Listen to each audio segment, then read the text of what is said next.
Welcome back to the Shaky Camera series, addressing a question recently posed by BLM and other postmodernist groups. Should we decolonialize our bookshelves? Once again, we're at the Harvard campus. As you can see before us is Gate 1 to the old football stadium. And of course, emblazoned on the gate is the Latin epithet veritas, truth, which of course is the motto of Harvard. Perhaps the simplest and most elegant university motto in the world. Truth. Veritas, as pronounced in classical Latin, or veritas in late Latin. So let us begin the rest of our series. I would like to start with a work by Oliver Goldsmith as we attempt to answer the question, is there any relevant merit or any relevance to the world, to the Western canon? I'd like to start today with Oliver Goldsmith, Citizen of the World, which was published in 1762. And I'm reading directly from a work by Chaim Haydn and his editorial associate, Edmund Fuller.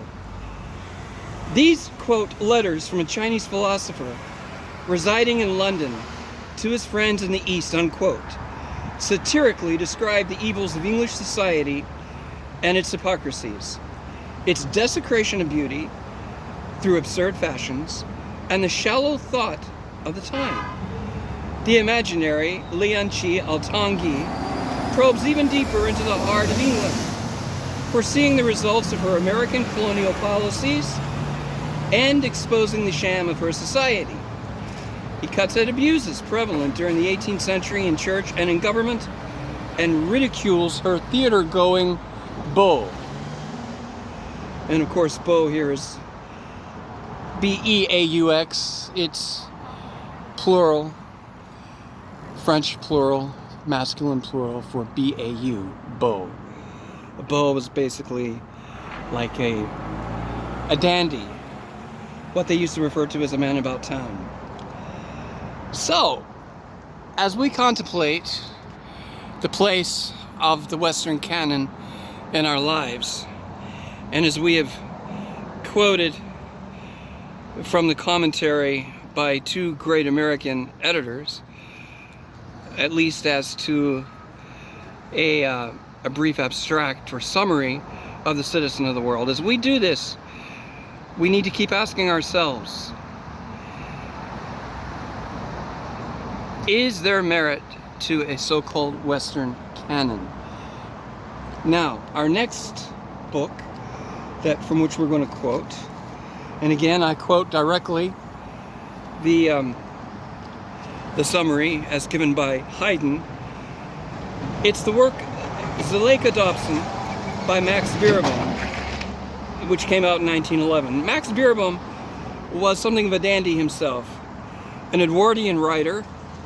He was basically an essayist. Even his novel, Zuleika Dobson, is a fascinating experimental product of a novel, if you will.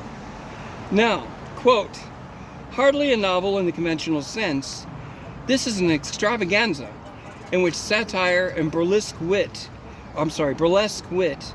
play important parts.